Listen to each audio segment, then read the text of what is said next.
so different on this side. Target designated.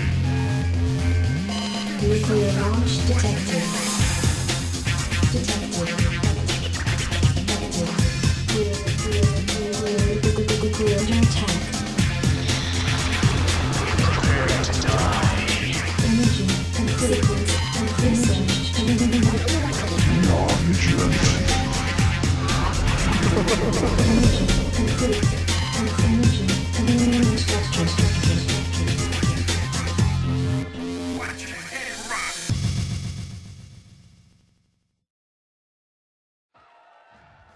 Hello, Nukenites. This is Semifinal B. This is the last set of games played before the finals, which occurs next week.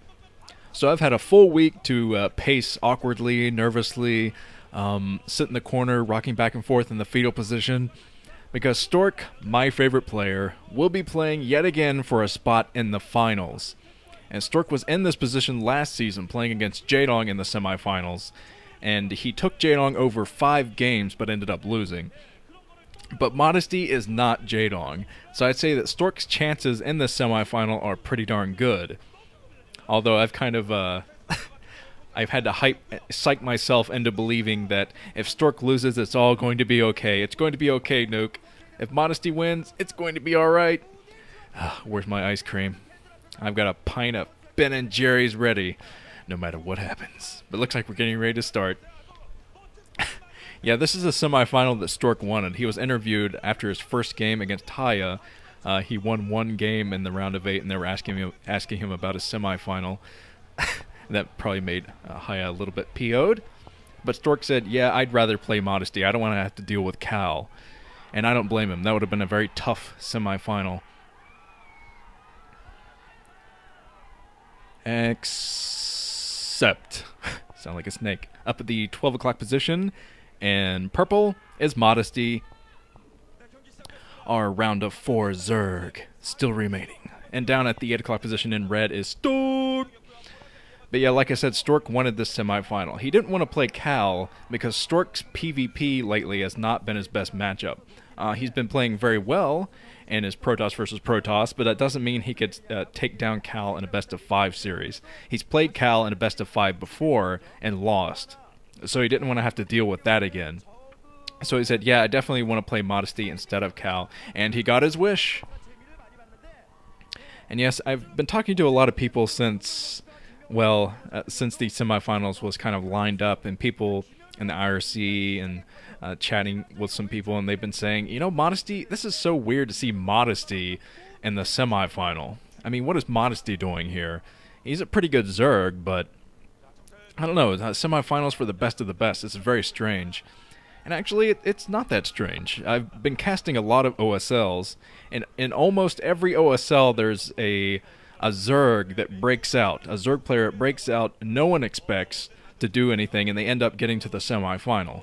I mean, think back to the Batu OSL with By Hero, and then the Bacchus OSL with Type B, and Ever OSL with Shine. I mean, no one expected any of those Zerg players to do anything, but they made it to the semifinal, shattering everyone's expectations, and that is what Modesty has done in this OSL as well. Stork putting down his little standard Forge Fast Expand there, being scouted first by Modesty. But in all of those situations that I just mentioned, all those Zerg players, pretty much all of them got slaughtered in the semifinal. They made it to the semis, and for whatever reason, they couldn't deal with a best-of-5 series. Like, By Hero, I believe, got 3-0'd by Jaedong, was it? I think it was. And then Type B got 3-0'd by Yellow. And actually, Shine, he made it... he didn't get 3-0'd. He won 1 game against Movie in the Ever OSL semifinals. So well done there. So Shine is the glorious exception to the rule. So Modesty's got to hope that that curse is broken, but he is dealing with a veteran player. Stork has played a lot of best-of-5s before, and he knows how to handle them. He studies players very effectively. I mean, Samsung Con, the team that Stork is on, is all about strategy. They're all about strategy.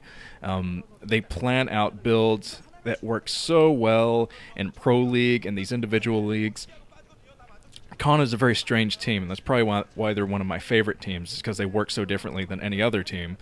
They let their players have girlfriends and play other games, go out, do other things. I mean, thinking about the way Jaedong practices, Jaedong isn't allowed to have a girlfriend or anything. Well, I guess they're not allowed to do it, but discouraged would definitely be the word there. But Stork has a girlfriend. He plays cell phone games all the time. Talks about playing cell phone games in interviews. So, yeah, he focuses in on that strategy when the time comes, and that's why I believe the Protoss players work so well on Con.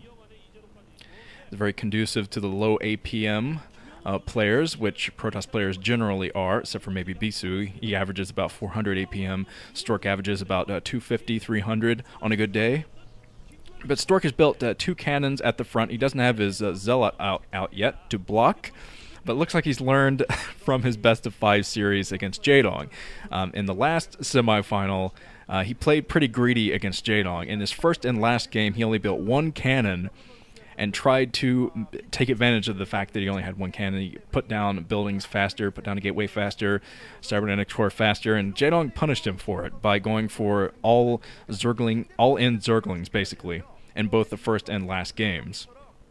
And that was very frustrating to watch personally for me as a Stork fan. That last game, I was like, 1 more cannon, Stork! But Stork played Jaedong pretty recently, and the Pro League, I should probably mention his Pro League games recently. But let me focus on the builds a little bit more before I do that. The Citadel of Adun on the way for Stork. Probably going to put down a Stargate soon. Yep, the Stargate. So pretty standard Bisu build opening from him. Going to go out, try to take down some Overlords. And Modesty's going for standard play as well. He's going to throw down his Spire, which he is doing right now, and he has his 3rd base out there in no man's land. Zerg love to go for this, jumpstart their econ, hit the ground running as far as economy goes. And Stork is out there looking for any extra Zerglings. If he sees extra Zerglings, he's going to fall back and be defensive. But he is doing alright right now with just those 2 cannons. But yeah, as I was saying, Stork in the Pro League, well, Protoss have just been rocking faces as of late. It's been kind of remarkable. I haven't seen this kind of Protoss domination since 2008. But Protoss players have been getting the all kills. Up until Baby, all 4 all kills in the Winners League have been Protoss players. Stats got it first, Bisu got 2 of them, and then Stork got 1.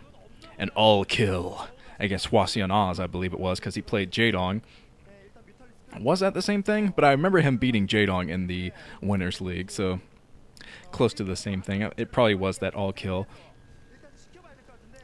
But yeah, he put down 2 cannons against Jaedong. Everyone was laughing about that in the chat rooms and such. Like, oh, he learned from his mistakes in the OSL semifinal, which he probably has. But Modesty is already throwing down his 4th base. This is interesting from him. He's going for heavy econ. Stork is going to scout this soon, going over with a Corsair.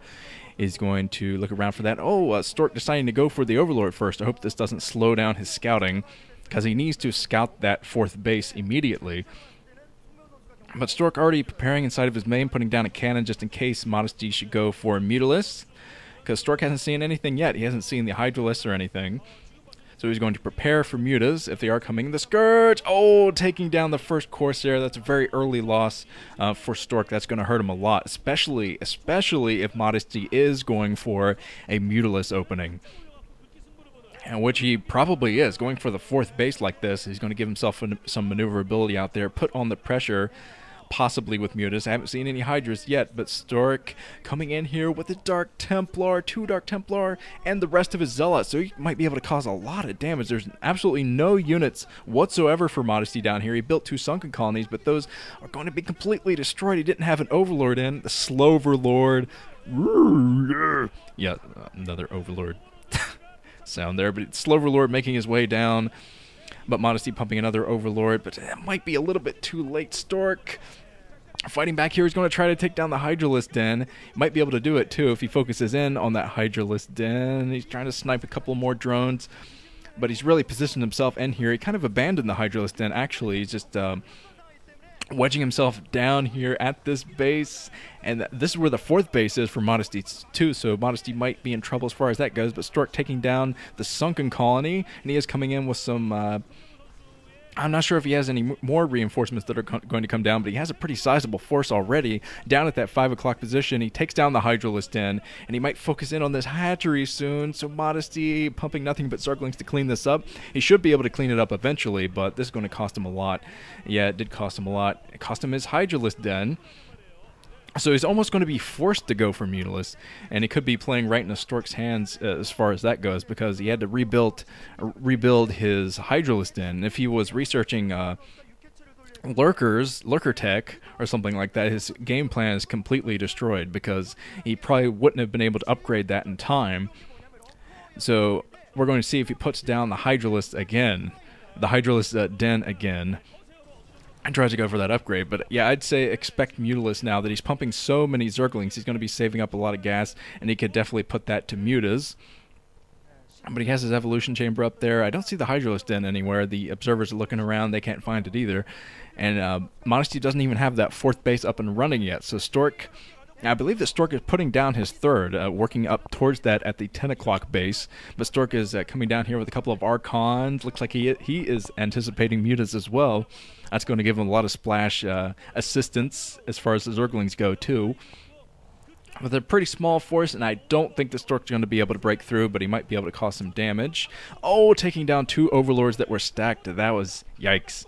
That was a bit of a mistake there from Modesty. But Stork, seeing the amount of Sunkens, decides to back off, but he's made Modesty throw down all those Sunkens, and Modesty is not going to be able to get a lot of units out there because he's working so hard on keeping these 4 bases. He's been stretched very thin as far as resource management goes and keeping these 4 bases, so he's not going to be able to get out a sizable force for a long time. Stork is capitalizing on this by putting down his 3rd base.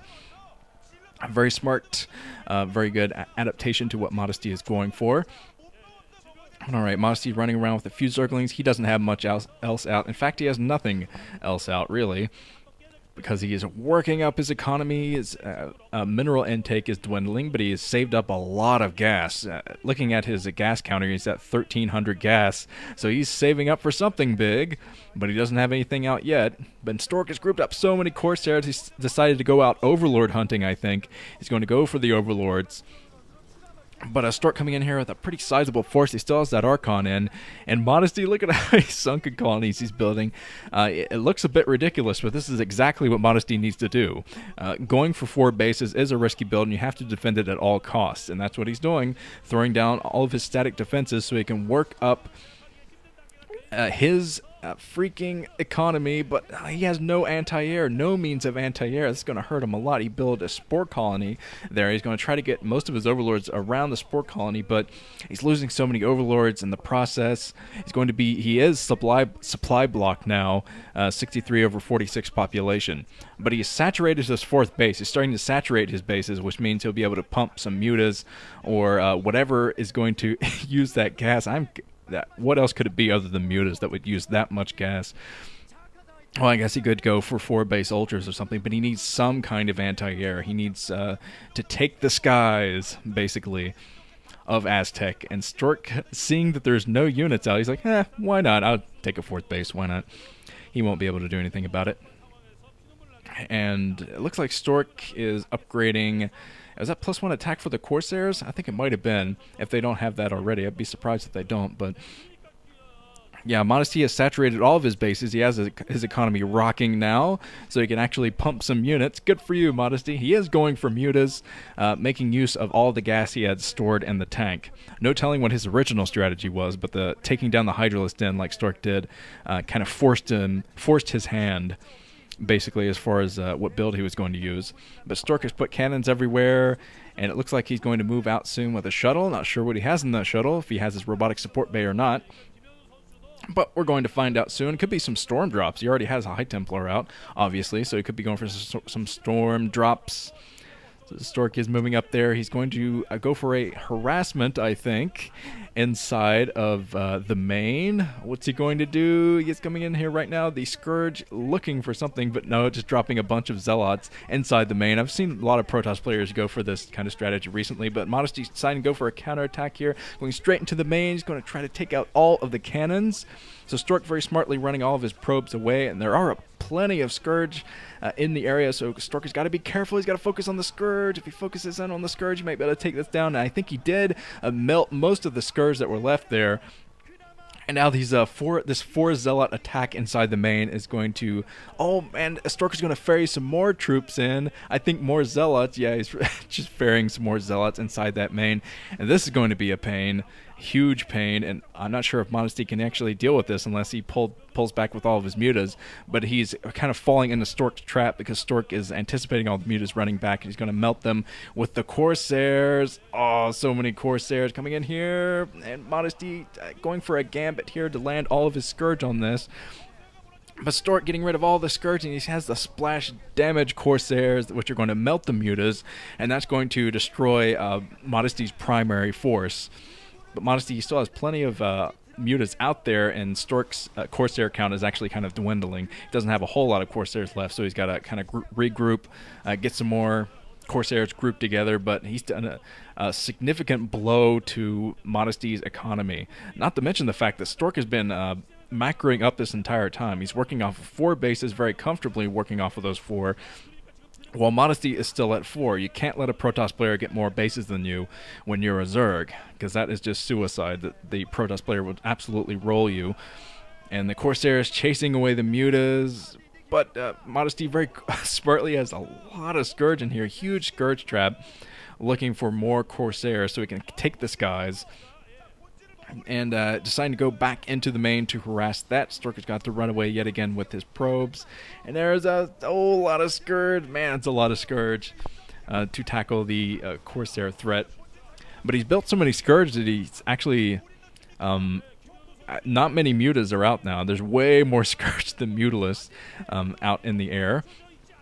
So Stork actually going to try to take down all the Scourge with his Dragoons, and he is going for the counterattack. He's going straight down to this 5 o'clock position with most of his troops, because there's way fewer sunken colonies down here, believe it or not. I think there's a bunch of sunken colonies up at that natural expansion, but Stork is deciding to push this anyway, pushing through, and I think he might be able to do this as long as he protects his units from the Mutalists. Tries to storm over top of the mutas, gets a nice storm on top of the mutas. So the High Templar actually don't have much to do except storm on top of the mutas, so might as well do it. Stork is coming in here, and he has most of his troops in. They're coming in with reinforcements as well. So, okay, Modesty still relying on... He has some Hydralists out now, but yeah, it's not going to be nearly enough. Stork rolling in with his reinforcements, and the sunken colonies are not prepared, which means that Modesty is going to lose 2 bases. He's going to lose both of these 5 o'clock bases because he just does not have the units to support his defense down here, which is going to hurt him a lot. Oh, this is going to hurt so much. Yeah, we're probably going to see Modesty GG shortly, because losing 2 bases as a Zerg against a 4-base Protoss, yeah, it's over. Completely over. As Stork is pushing down here to the last base at the 5 o'clock.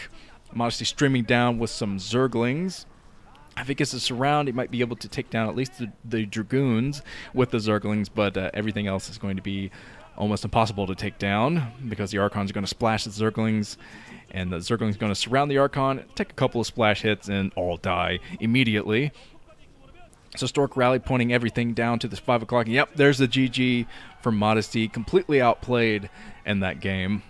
And I think that Stork is pretty lucky with that Hydralist Den snipe, because I think that Modesty probably had a different game plan going. We'll never know now, but let's move on to the second set.